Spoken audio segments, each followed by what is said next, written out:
My name is Sal Salas, and this is my project, Houston's Hazardous Highways, a hotspot analysis of fatal traffic accidents on Houston's highways. Now, the scope of this project is going to be Houston and surrounding areas, specifically Harris County.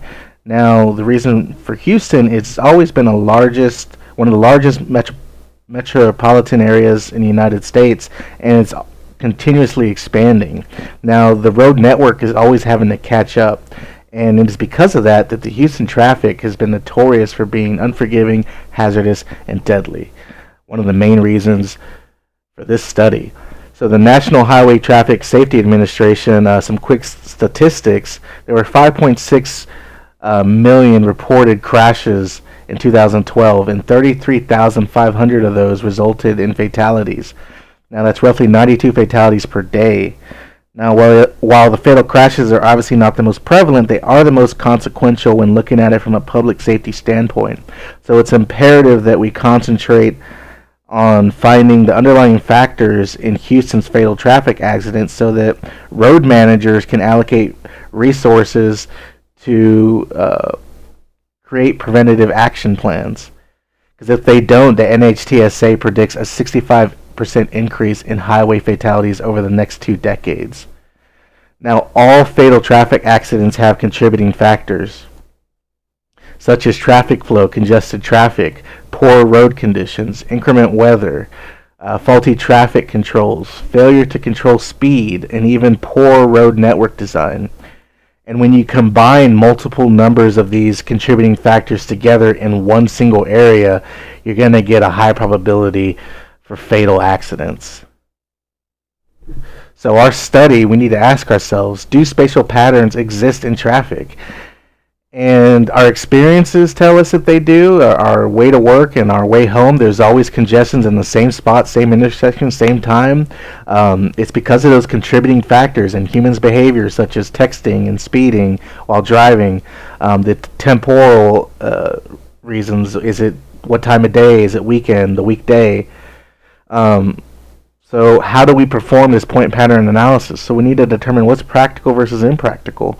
Well, we can't study every single aspect of all these accidents, so we need to concentrate on identifying the areas or road sections that these fatal traffic accidents are frequently happening. And since it's only on the road network, for lack of a better word, it's going to create an unnatural point distribution, which is naturally going to create clusters. So we're going to have to develop a network data set to analyze these points on. So what method is best suited for our study? We have the average nearest neighbor and a Ripley's K function and hotspots analysis, otherwise known as the GEDIS or the GI method. Quickly looking at the average nearest neighbor and K function, all they really do is tell us whether clusters exist, and that's really not going to help much because we can see that just by looking at our data. The average nearest neighbor has an extreme negative z-value, which kind of tells us that this is probably skewed as far as how our points are distributed. Same with the K function. These are both 99 permutations with different intervals and numbers of intervals, but they both tell us that clustering does exist. So the hotspot analysis is going to help us because it's going to tell us, because we know these clusters exist, it's going to tell us, are these clusters statistically significant? So the data set were acquired from the FARS, the Fatality Analysis Reporting System, and from Houston Galveston Area Council GIS data sets. So the point data was all the fatalities on the nation's highways. I was able to query that and filter it down to just Houston, getting coordinates, but specifically the number of vehicles, persons, fatalities, and drunk drivers per incident. And the road network shapefiles had the basic attributes, the names of the roads, speeds, class, and most specifically the length of each section. And here's a quick overview of our data sets, and you can see how the points lie strictly on the road network and how they cluster together. So creating a network data set, I'm not going to go over that just for lack of time, but using our catalog, we'll create our network data set. And some quick options. We're going to use global turns. Connectivity is endpoint to endpoint. We're going to ignore elevations. And our cost impedance is going to be the length of each section. After we have our network data set, we'll create our network spatial weights, and we'll use the data set we created. The impedance value will be the length of each section. No U-turns. That should be checked, but the one-way is going to be restricted. And the conceptualization of spatial relationships, we have the option of fixed or inverse. Here's an example of both types of spatial weights. I won't go too much into this, but we're going to go ahead and use the fixed for our study as it gave the best results. Now we can start our hotspot analysis, specifically our network spatial weighted. Our first is, the input is going to be our feature class of our fatal accident point data. The input field is going to be the criteria that we're going to focus on. That's going to be fatalities, vehicles, and drunk drivers.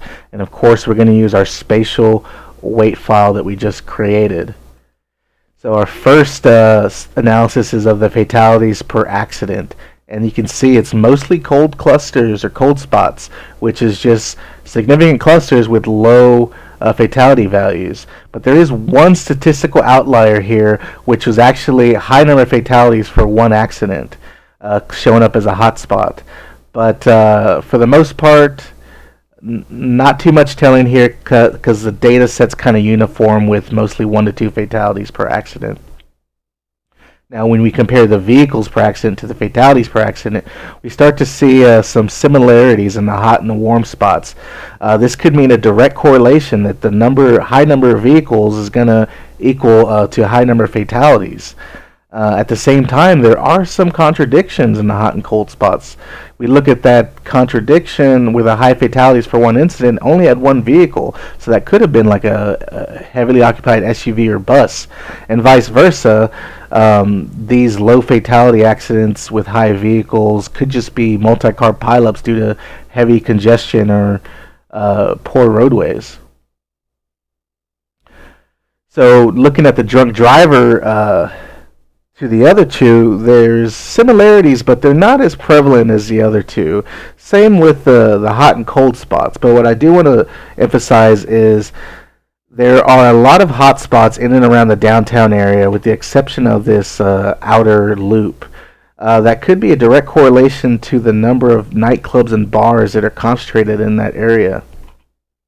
So now we're going to go to the optimized hotspot analysis. So we're not going to use the network spatial weights, but we're going to focus on incident data aggregation method. So our feature class is again going to be our accident point data. Our analysis field criteria is going to be the 3 we're focusing on. And our data aggregation method is going to be snap nearby points to create weighted points, which is kind of doing the same thing that we did before. But this is going to give us a raster output with point density. So the fatalities per accident is similar to our network spatial weights, with mostly cold spots, but the hot spots are more pronounced. The warm spots are getting warmer, and the cold spots are showing warmer. And the density raster, because of the uniform and low average of fatalities across the board, it's kind of just like your normal point density raster, just large spread hot spots. Now the number of vehicles per accident, again, is much the same, with hots are pronounced, warms and colds are getting warmer. The density is more concentrated, specifically on the problem areas, though. And the same with the drunk drivers per accident. Same trends. The density raster is concentrated on hot spots and cool spots that are highly dense. But there is a focus on that downtown area. So conclusions and future research. I found out that the data sets, the quality of the network and point data, it's extremely dependent on the type of results you get. So you want a high quality network data set. And there were a lot of gaps in the data, which forced me to kind of simplify the study and then the network data set. Now the analysis gave me definitive rules It showed definitive locations, intersections, and sections of roadways that had problem areas. And when you analyze the different criteria within each other, they shed insight on what contributing factors could be happening in those clusters. In the future research, I'd like to refine the network data set to include more highway and traffic data, including traffic counts. And I'd like to include all traffic accidents, not just fatal, not just the highway data. And I'd like to include additional points of interest such as bars and nightclubs and parks and school zones to complement the analysis. And of course, a temporal analysis would be a great addition, as we could look at the analysis over time and what day and year these accidents are happening. Thank you.